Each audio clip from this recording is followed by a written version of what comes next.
Assalamualaikum warahmatullahi wabarakatuh. Waalaikumsalam warahmatullahi wabarakatuh, Pak Sis. Apa kabar Ibu Mega? Alhamdulillah. Ya, lumayan baik, Pak. Katanya tadi teman saya, Bu Mega, lagi mencari saya. Iya, Pak. Saya ingin bercerita sedikit tentang apa yang kurasa saat ini, Pak. Kira-kira apa nih yang ingin Ibu Mega sampaikan di sini? Begini, Pak, saya punya masalah di dalam kelas, Pak. Ini kan pada saat saya mengajar itu, Pak, anak-anak berkeliaran, Pak. Berkeliaran ya? Iya, tidak semua sih, Pak, anak-anak berkeliaran, tapi otomatis kalau misalnya ada anak yang berkeliaran satu dua, otomatis yang lain juga ikut-ikutan, Pak. Oke. Itu Baik. masalah, Pak. Baik Bu Mega, jadi apa nih yang diinginkan dari pertemuan kita ini?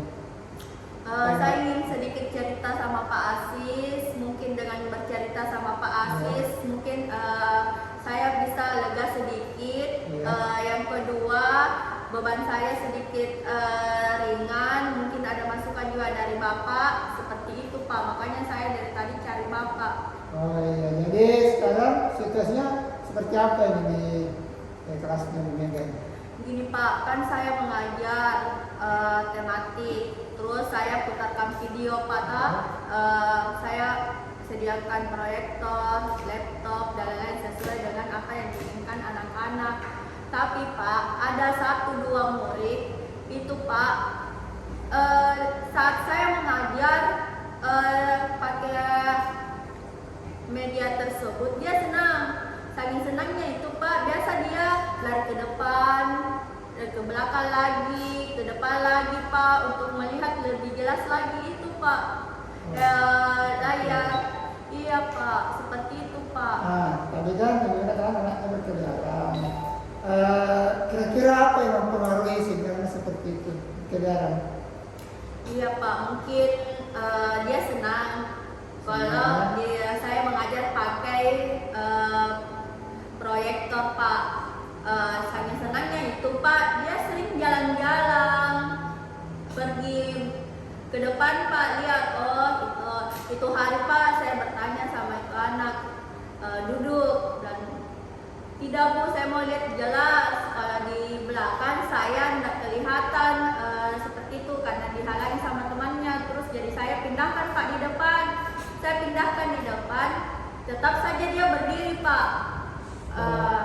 Oh iya, jadi kalau mendengar ceritanya Bu Mega ini, siswanya ada yang dipindahkan supaya bisa lebih melihat. Berarti ini berkaitan dengan gaya belajar siswa ya, atau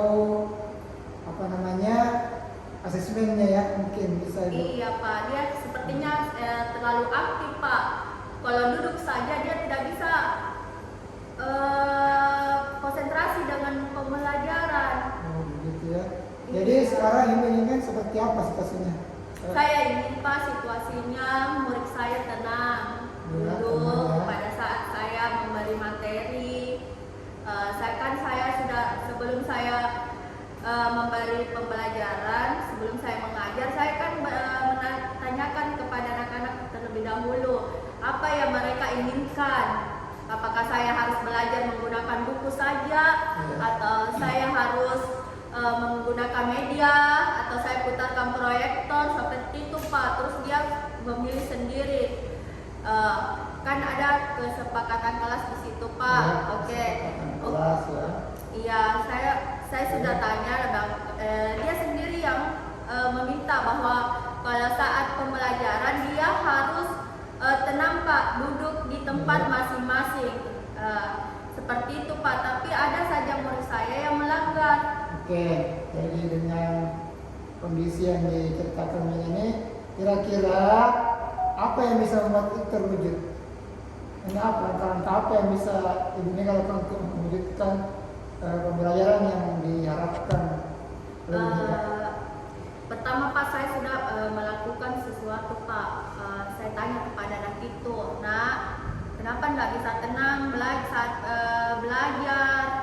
Terus dia jawab, bisa nih Bu, saya tenang. Terus kenapa saat teman-teman yang lain tenang dulu, terus kenapa anak ini kenapa kita berkeliaran? Terus dia jawab, enggak Bu, saya suka kalau saya bergerak seperti itu. Oh, jadi saya ambil kesimpulan bahwa anak ini suka bergerak. Iya Pak, seperti itu. Nah, dengan seperti itu kira-kira ada ide apa atau alasan apa yang untuk bisa membuat siswanya lebih belajar lebih tenang, belajar lebih baik lagi? Yang saya sudah lakukan Pak agar mereka tenang itu seperti yang saya tadi bilang Pak, saya tanyakan dulu apa ya pembelajaran bagaimana yang dia inginkan supaya mereka bisa tenang duduk. Dia pilih seperti ini Bu, oh saya suka nonton Bu, kalau nonton saya tenang, seperti itu. Terus anak ini yang satu ini Pak yang sering bergerak itu, saya sudah tanya, sudah lakukan bahwa oh saya pikir, oh ini anak ini sudah suka bergerak.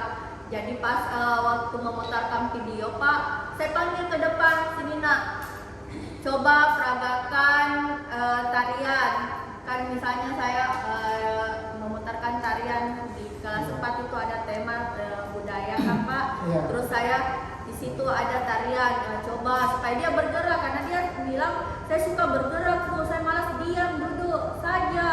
Saya suka kalau belajar sambil bergerak, dan seperti itu. Makanya saya suruh anak itu memperagakan tarian seperti sesuai di YouTube.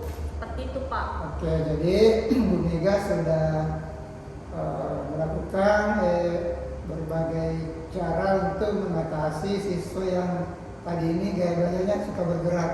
Nah, selain dari apa yang disampaikan dari Mega itu kira-kira cara apa lagi yang Bu Mega lakukan untuk bisa membuat siswa ini lebih belajar lebih lagi? Ada apa lagi selain dari yang disebutkan tadi?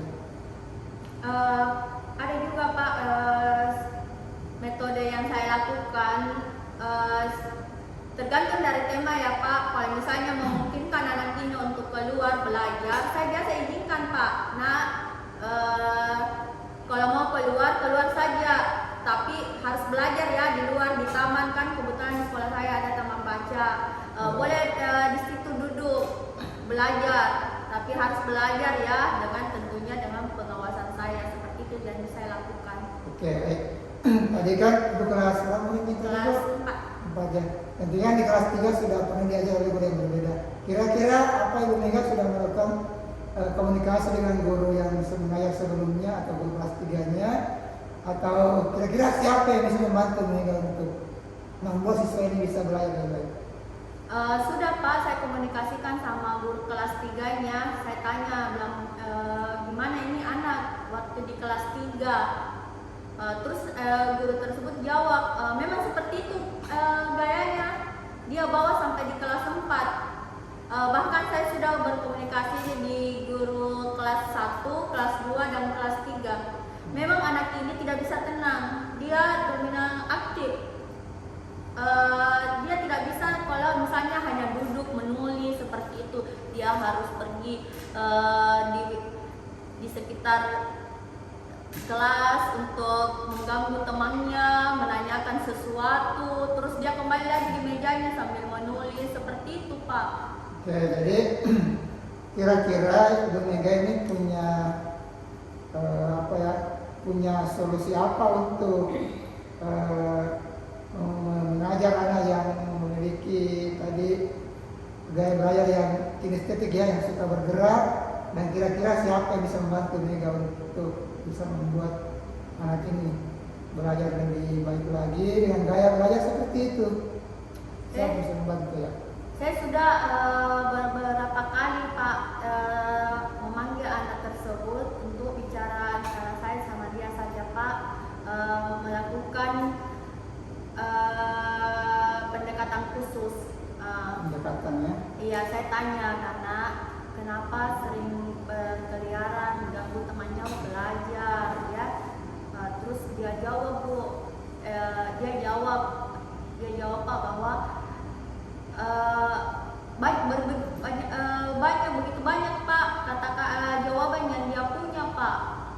Seperti itu Pak. Banyak alasannya. Banyak alasan yang dia utarakan.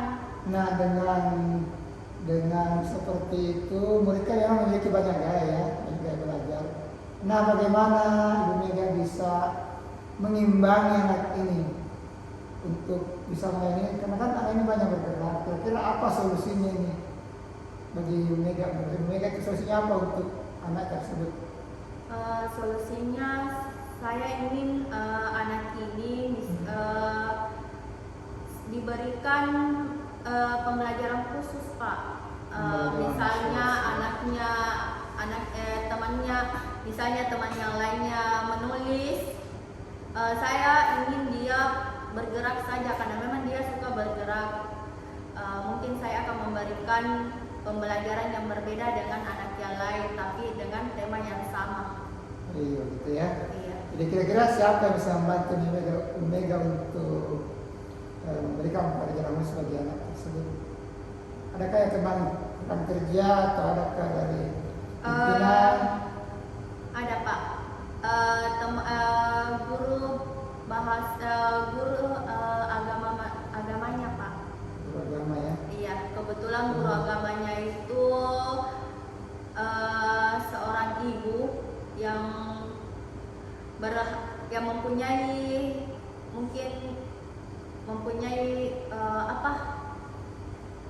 dia mempunyai apa namanya Pak, kalau misalnya itu Apa ya? Santai saja Mega. mungkin saya akan berkomunikasi dengan guru agamanya Pak untuk membantu saya. Ya. Seperti itu Pak. Baik, kira-kira kapan nih Ibu Mega bisa melakukan itu? Mungkin pembelajaran berikutnya Pak. Berikutnya ya. Oke. Terus apa lagi yang Ibu Mega akan lakukan selain berkomunikasi dengan guru agama? Tentunya pendekatan yang lebih dalam lagi Pak pada anak tersebut. Oke. Ya, sayang sekali Mega ya, karena kita dibatasi oleh waktu. Nah, kira-kira apa Ibu Mega yang bisa simpulkan dari pertemuan kita hari ini, atau apa yang Mega dapatkan dari percakapan kita saat ini? Yang saya dapatkan dari hasil diskusi kita berdua Pak, mungkin saya agak lega ya Pak setelah bercerita. Saya bisa mendapat seperti ini solusi yang harus saya lakukan, metode begini yang harus saya lakukan, seperti itu Pak. Oke, baik, terima kasih Bu Mega. Mudah-mudahan bisa terwujud ya apa yang Mega rencanakan untuk peserta didiknya yang memiliki gaya belajar yang berbeda dari teman-temannya, seperti itu. Oke, nanti kita bertemu ya, mudah-mudahan sudah ada perubahan atau hasilnya lebih bagus lagi. Amin. Ya, mungkin sampai di sini pertemuan kita karena kita dibatasi waktu. Mari kita tutup bersama-sama. Assalamualaikum warahmatullahi wabarakatuh. Bismillahirrahmanirrahim. Assalamualaikum warahmatullahi wabarakatuh. Waalaikumsalam warahmatullahi wabarakatuh. Luar biasa nih Pak Aziz dan Bu Mega sudah coach dan coaches sudah saling berdiskusi, saling curah, mengeluarkan pendapat coachingnya. Tetapi secara garis besar alhamdulillah bagus. Sedikit masukan untuk coach ya. Saya mulai dari Pak Aziz bahwa di sini mungkin terlewat skala keberhasilan. Dia di rentang keberapa ya. Jadi sebelum memulainya ada di rentang keberapa, Bu Meganya mungkin di 5. Nah, kira-kira kalau sudah melakukan itu Bu Mega sudah skala keberapa? Bisa saja 10 ya. Oke. Barangkali mungkin lewat ya kelupaan. Dan kalau nggak salah kapan? Sudah ya, kan 1 pekan ke depan. Oke, berarti sudah bagus. Nah, kemudian untuk coaching, saya ya secara garis besar bagus, tetapi fokus yang akan dikembangkan belum terlihat karena guru agama. Kenapa harus guru agama? Itu yang saya ingin tanyakan. Kenapa harus guru agama? Kenapa bukan guru kelas saja yang membantu, misalnya mungkin ada penilaian ibu terhadap guru agama ini ya, tapi di situ tidak dijelaskan jelaskan secara logik. Kenapa harus guru agama yang harus mau berkolaborasi dengan Bu Mega dalam memecahkan masalah ini? Nah, mungkin ada alasan tetapi tidak sempat disampaikan. Nah, saya kira itu. Jadi fokus area yang dikembangkannya belum muncul ya, sudah bagus tetapi alasannya mengapa guru agama itu yang belum terlihat muncul alasannya. Saya kira hanya itu, yang lainnya sudah luar biasa, sudah bagus. Terima kasih. Semoga kita bertiga bisa lebih baik lagi. Amin. Amin. Saya akhiri. Assalamualaikum warahmatullahi wabarakatuh. Waalaikumsalam warahmatullahi wabarakatuh.